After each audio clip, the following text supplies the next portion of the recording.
My name is Julia, and I've worked at Meridian Investments for almost a decade now. I started as an entry-level analyst and clawed my way up to investment manager through countless late nights and sacrificed weekends. The past year has been particularly intense. I led 3 major client acquisitions that our CEO called transformational for the company. The stress nearly broke me, but the bonuses that followed made it all worthwhile. Last Thursday, I was reviewing my accounts when I realized something that stopped me mid-sip of my morning coffee. Between my regular salary and these recent bonuses, I had accumulated enough money to do something I'd dreamed about for years: buy my parents a proper house. Mom and Dad have lived in the same dilapidated 2-bedroom on Cedar Street for over 30 years. The roof leaks every time it rains, the foundation is cracking, and the heating barely works in winter. They've always refused my offers to help with repairs, saying it wasn't worth throwing good money after bad, but they also refused to move, citing financial constraints. I called my realtor friend, Diane, immediately. "I need a house," I said without preamble when she answered. "Well, hello to you too, Julia," she laughed. "Tired of that downtown apartment already?" "Not for me, for my parents. Something small but solid, in a safe neighborhood. Walking distance to groceries and medical facilities. And with a good-sized yard for Mom's gardening. Dad's arthritis is getting worse, so minimal stairs would be ideal." Within a week, Diane had found the perfect place: a single-story ranch-style home in Oakwood, a quiet suburb with excellent amenities. 3 bedrooms, a spacious kitchen, and best of all, a beautiful south-facing garden plot. At $385,000, it wasn't cheap, but my bonuses could cover it entirely. I toured it on a Tuesday and signed the papers on Wednesday. The closing process was expedited since I was paying cash, and within 3 weeks, I had the keys in hand. I hadn't told my parents anything. I wanted it to be a complete surprise. That Saturday, I drove to my parents' place for our regular family dinner. My sister Anna would be there with her husband Mike and their 5-year-old daughter Lily. Anna is 2 years younger than me, and we've never been particularly close. Where I'm practical and focused, Anna is emotional and impulsive. She's bounced between jobs and apartments for years, never quite finding her footing. Mom greeted me at the door with her usual tight hug. "Julia, you're early for once, come help me finish the potatoes." The house smelled of pot roast and cinnamon, comfort scents from my childhood that always made me feel at home despite the peeling wallpaper and sagging ceiling. Dad was in his recliner, watching baseball and rubbing his knees absently. "There's my big shot," he said with a wink. "How's the investment world treating you?" "Can't complain," I replied, kissing his cheek. "How's retirement?" "Boring as hell," he grinned. "Your mother keeps threatening to give me a honey-do list a mile long, but there's not much point fixing up this old dump." The doorbell rang, announcing Anna's arrival. Lily burst in first, launching herself at my legs. Mike nodded to me, already making his way to the kitchen to grab a beer. Anna gave me a quick, perfunctory hug. "Nice blouse," she said. "Expensive?" "Just picked it up during a sale," I lied. There was no point telling her it was Burberry. Dinner was the usual affair: Mom's cooking, Dad's stories about neighborhood gossip, and Anna talking about her latest job prospect that was definitely going to work out this time. I sat quietly, the envelope with the house documents burning a hole in my purse.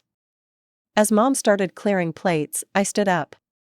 "I have something for you all," I said. "Well, for Mom and Dad specifically." Anna looked up sharply. "What is it?" I pulled out the envelope and handed it to my father. "Open it." He fumbled with the clasp, eventually extracting the papers. Mom leaned over his shoulder, her brow furrowed. "What is this?" Dad asked, confusion evident. "It's a house," I said simply. "Your house, if you want it. Fully paid for, no mortgage. It's in Oakwood, near the shopping center and the medical plaza. 3 bedrooms, all on one level. And Mom, there's a garden that gets perfect southern exposure." The silence was deafening. Mom's hand flew to her mouth, and Dad just stared at the papers. "I don't understand," Mom finally whispered. "You bought us a house?" "Yes," I nodded. "You deserve a nice place for your retirement." Somewhere safe and comfortable that won't fall down around your ears. I pulled out my phone, showing them pictures of each room, ending with the garden. Mom started to cry, and Dad wasn't far behind. They both stood and enveloped me in a hug that nearly knocked me over. Over their shoulders, I could see Anna's face. Her smile seemed forced, her eyes hard. Mike was staring at his beer, clearly uncomfortable. "Wow, Julia," Anna finally said, "that's really something. Congratulations, Mom and Dad." But the congratulations sounded hollow, and her smile never reached her eyes. The next day, I picked up my parents early in the morning to show them their new home. Dad was uncharacteristically quiet during the drive, but Mom couldn't stop talking. "I still can't believe this is real," she said for the 10th time. "Our own house. And in Oakwood, of all places. Janet from my book club lives there, and she's always bragging about how nice it is." When we pulled into the driveway, Mom gasped. The house wasn't large or fancy by any means, but compared to their old place, it was a palace. Red brick with white trim, a covered porch with enough space for 2 rocking chairs, and a neatly trimmed lawn. "This is ours?" Dad asked, his voice small. I nodded, handing him the keys. "All yours, want to do the honors?" His hand trembled slightly as he unlocked the front door. The entryway opened into a bright living room with large windows that flooded the space with morning light. I'd had the real estate company's stager leave some basic furniture so it wouldn't feel empty. "Oh!" Mom exclaimed, rushing forward. She ran her hand over the kitchen countertop, opened and closed cabinets, tested the faucet. "Look at all this counter space. And a dishwasher." Dad slowly made his way through each room, touching walls and door frames as if confirming they were real. When he reached the backyard, he stood for a long moment staring at the garden plot. Mom joined us, already talking a mile a minute. "I'll put cucumbers along that fence, and maybe some zucchini over there. And flowers. Dahlias and marigolds to keep the bugs away from the vegetables. And right there, we could set up a little table and chairs for morning coffee." We spent the next hour going through every room, with Mom pointing out where each piece of their furniture would go, and which walls she wanted to paint. Dad was mostly concerned with the water heater and furnace, checking them thoroughly and nodding with approval. "This is quality stuff," he said. "Not like the junk we've been dealing with." "So when can we move in?" Mom asked eagerly. "Whenever you want," I told her. "The utilities are already turned on and in your names. I paid the first year of property taxes, too." A week later, I took a rare day off work to help with moving day. I'd hired professional movers, of course, but I wanted to be there for support. Dad hated accepting help almost as much as he hated change, and I anticipated some grumbling. The movers arrived at 8 a.m. sharp, and by noon, most of my parents' belongings were packed and loaded. There wasn't much worth salvaging, their old furniture was mostly worn out, and many of their appliances barely functioned. Still, they insisted on bringing everything. By late afternoon, we were at the new house, directing the movers where to place furniture. Mom seemed energized by the whole process, darting from room to room with instructions and ideas. Dad, on the other hand, looked overwhelmed. I found him sitting on the front porch steps, staring at the moving truck. "You okay?" I asked, sitting beside him. "Just taking a breather," he replied, "lot of changes today." "Good changes, though, right?" He nodded slowly. "Good changes, just a lot of them." He patted my hand. "I'm proud of you, Julia. You've done well for yourself. Better than I ever did." That night, after the movers had left and we'd ordered pizza because no one had the energy to cook, I helped Mom make up the beds while Dad fiddled with the TV setup. "What are you going to do with the old house?" I asked. Mom sighed, tucking in hospital corners with practiced efficiency. "Put it up for sale, I suppose. Not that anyone will want it except for the land. That part of town has gone downhill." "You might be surprised," I said, though I doubted it. Their old neighborhood had high crime rates and few amenities. "Whatever you get for it will be a nice little nest egg." We'll need it, Mom said pragmatically. Property taxes and insurance will be higher here, even with you covering the first year. Over the next few months, I threw myself back into work. A new client had approached Meridian with a complex portfolio that needed restructuring, and I was determined to land the account. Between late meetings and weekend strategy sessions, I only managed to call my parents once a week and visit maybe twice a month. Each time I visited, the house looked more and more like a home. Mom had planted her garden, as promised, and was already harvesting the early vegetables. Dad had set up a workshop in the garage and was building birdhouses to sell at the local farmers market. They both seemed happier and healthier than I'd seen them in years. During one of our calls, Mom mentioned that Anna had been visiting frequently. She brings Lily over almost every weekend, Mom said. It's so nice having them close by. Lily loves helping in the garden. That's great, I said, ignoring the slight twinge of jealousy. I was glad Anna was spending time with our parents, but it stung a little that she could do so regularly while my career kept me too busy. Anna mentioned she might be looking for a new apartment soon, Mom continued. Her landlord is raising the rent again, and Mike's hours got cut at work. Is she hinting that she needs money? I asked, perhaps more sharply than intended. No, Mom said quickly, just thinking out loud. I suppose, you know how Anna is. I did know, my sister had never been good with money or planning ahead. Every few months, she'd find herself in some financial crisis that required bailing out. Usually, that fell to me. Well, tell her to call me if she needs help with the security deposit or something, I said. You're a good sister, Mom replied warmly. I wasn't so sure about that, but I tried. 3 months flew by in a blur of meetings, presentations, and late nights at the office. I'd managed to land that big client I was working on, which meant another substantial bonus but even less free time. I called my parents when I could, keeping our conversations brief but warm. They always sounded cheerful, settling into their new routines and neighborhood. Dad had joined a veterans group at the community center, and Mom was now part of the local garden club. One Tuesday evening, as I was about to head home after a 14-hour workday, my phone buzzed with a text from Anna, having my birthday at Mom and Dad's next Saturday. 6 p.m. Family and some friends. Be there. I frowned at the screen. Anna hadn't mentioned planning a party during our last awkward coffee meetup 2 weeks ago. It made sense, though. Anna and Mike's 2-bedroom apartment was cramped even for just the 3 of them. The new house had a spacious living area and backyard perfect for entertaining. I spent the next few days trying to figure out what to get Anna. Finally, I settled on a high-end coffee maker, the kind that grinds the beans fresh and makes everything from espresso to cold brew.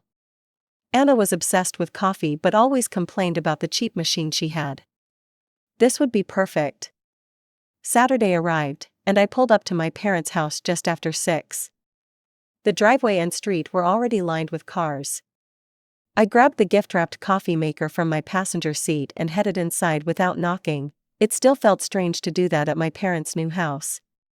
The living room was full of people, mostly relatives I recognized from holidays and family gatherings, plus some friends of Anna's I vaguely remembered meeting over the years.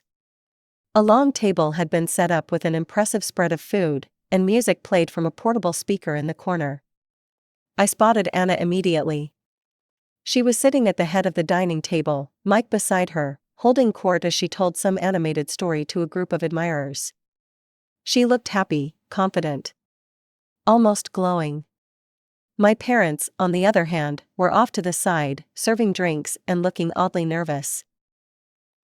Julia, Mom called when she saw me, hurrying over. You made it, can I get you something to drink? Mom's eyes darted around the room, never quite meeting mine. Your father grilled those kebabs you like. Better get some before they're gone. Something was definitely off with her, but before I could ask, she was rushing away to refill someone's glass. I set the gift with the others and made my way around the room, greeting relatives and accepting congratulations on the house purchase. Everyone seemed impressed with what I'd done for my parents, which made me uncomfortable. I hadn't bought the house for praise. Dinner was served buffet style, and I ended up sitting between Aunt Marge and Uncle Pete, making small talk about my job and their recent cruise to Alaska. Every so often, I glanced over at my parents, who seemed to be growing more anxious as the evening progressed. Dad kept checking his watch, and Mom was fidgeting with her napkin. Meanwhile, Anna looked completely at ease, laughing loudly and refilling wine glasses. After dessert, a beautiful cake from the expensive bakery across town, Anna announced it was time for gifts. She sat back at the head of the table while everyone gathered around to watch. She opened each present with exaggerated excitement, making sure to thank each giver effusively. Once all the gifts had been opened and admired, I expected the party to wind down. Instead, my father cleared his throat and stood up, wine glass in hand. Mom rose to stand beside him, her expression a mixture of nerves and determination. "We've got one more announcement to make," Dad said, his voice slightly shaky.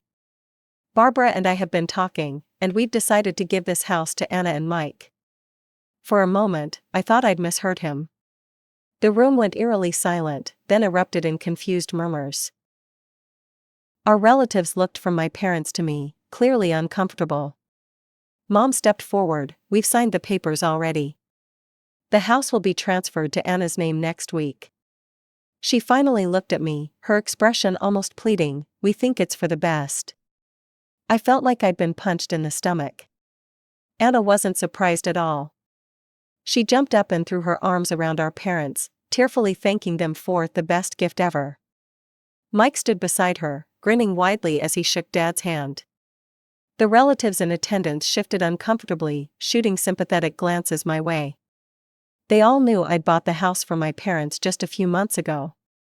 I stood up, legs unsteady beneath me. "Can I talk to you?" I said to my parents, trying to keep my voice level, privately. The four of us, my parents, Anna, and I, stepped into the kitchen while the party guests pretended not to notice. "What is going on?" I asked once the door was closed. "I bought this house for you." "And we appreciate that," Mom said quickly. "But it's our house now, and we can do what we want with it." "You've had it for 3 months," I exclaimed.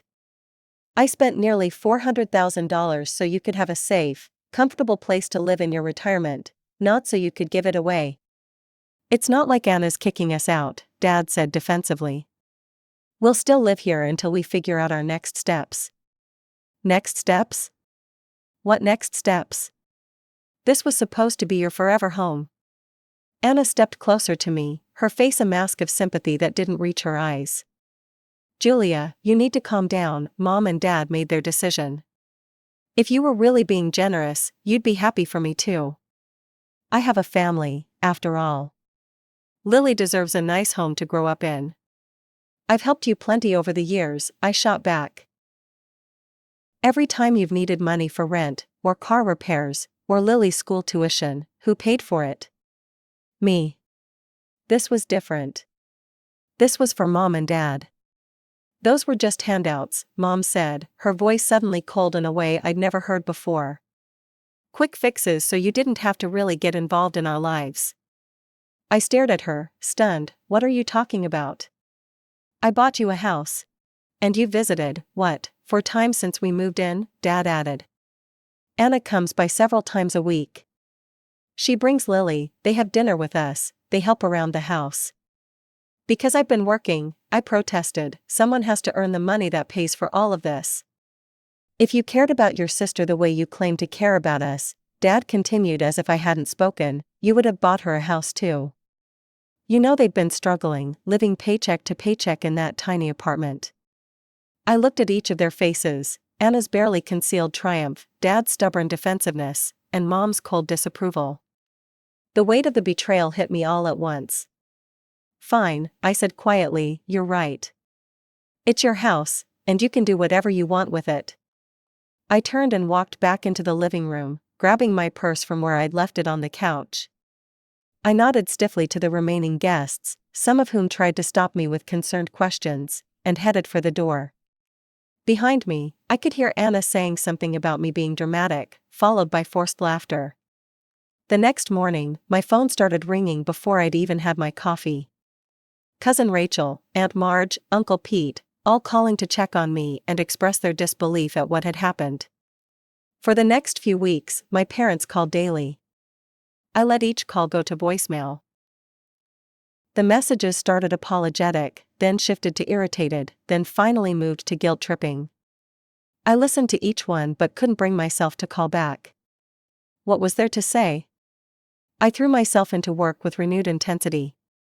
60-hour weeks became 80-hour weeks. I took on clients no one else wanted. I volunteered for business trips that kept me out of town for days at a time. Anything to avoid sitting in my empty apartment with my thoughts. 6 months passed this way.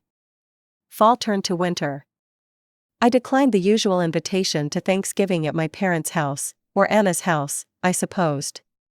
I made plans to spend Christmas in Bali, alone.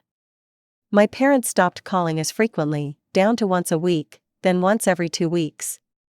One Tuesday evening in December, I arrived home from work to find them standing outside my apartment building, suitcases at their feet. They looked older, tired, and out of place against the sleek modernist architecture.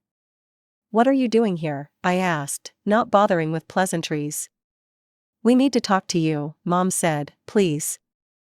I sighed and led them up to my apartment. They exchanged glances before Mom spoke. "We were hoping we could stay with you for a while, just until we find our own place." I stared at them, incredulous. "Are you serious?" "We had to leave the house," Dad explained, not meeting my eyes. "Anna and Mike wanted to renovate, and there wasn't room for all of us with construction going on. So you gave them your house, and now you have nowhere to live," I said flatly. "We rented an apartment with the money from selling our old house," Mom said. "But the lease is up next week, and we can't afford to renew. Your father took a part-time job at the hardware store, but it doesn't pay much." "No," I said simply. "What do you mean, no?" Dad demanded. "I mean no, you can't stay here. I bought you a perfectly good house to live in, and you gave it away. That's not my problem to solve." Mom's face crumpled. "How can you be so heartless? After everything we've done for you." "What exactly have you done for me lately?" I asked. "Besides throw my gift back in my face and accuse me of not being generous enough?" "You're being cruel," Mom said, tears filling her eyes. "I'm being realistic," I countered. "I already solved your housing problem once. It cost me hundreds of thousands of dollars and earned me nothing but criticism and ingratitude. I'm not doing it again." "Then where are we supposed to go?" Dad asked. "How about Anna's house? The one that used to be yours? The one I bought for you? Surely your favorite daughter can make room for her beloved parents." They looked at each other uneasily. "Anna says there's no space with the renovations," Mom murmured. "Then that's between you and Anna, it's not my problem." I walked to the door and held it open. They stood there for a long moment, staring at me in disbelief, before finally gathering their suitcases and walking out without another word. After they left, I called Anna. She answered on the 4th ring, her voice wary. "Mom and Dad just showed up at my apartment expecting to move in with me," I said without preamble. "They said you kicked them out because of renovations." She laughed dismissively. "I wouldn't say kicked out. We're converting the guest room into a proper playroom for Lily. They could have stayed, but it would have been cramped. Besides, it's our house now." "It was supposed to be their house," I reminded her. "I bought it for them." "Look, I don't need another lecture from you. They gave the house to us, end of story. If you're so concerned about where they live, why don't you let them stay with you?" She hung up before I could respond. I blocked her number immediately after. The next day, my cousin Rachel called to tell me that my parents had moved into a small one-bedroom apartment in a less desirable part of town. Dad had taken on a second part-time job as a night security guard, and Mom was looking for work as a cashier. "They're telling everyone it's your fault," Rachel said. "That you cruelly turned them away in their time of need." "Let them say what they want," I replied. "I know the truth." "For what it's worth, most of the family is on your side," she added. "We all saw what you did for them, and how they treated you." That was 6 months ago. I haven't spoken to my parents or Anna since. From what I hear through the family grapevine, they're struggling financially but still won't admit they made a mistake. Anna and Mike are enjoying their spacious home, my gift, while continuing to badmouth me to anyone who will listen. Sometimes I wonder if I should have handled things differently. If I should have seen the warning signs of my family's true nature earlier. If I should have been less generous or more forceful in my expectations. But ultimately, I know I did the right thing, both in buying the house initially and in refusing to be manipulated further. I was tired of sacrificing myself for people who couldn't even recognize the sacrifice. I've started saying no more often at work too. I've taken up painting classes on weekends and joined a hiking group. I'm dating someone new who values my time and my boundaries. This Christmas, I'm going to New Zealand instead of Bali, and I won't be alone.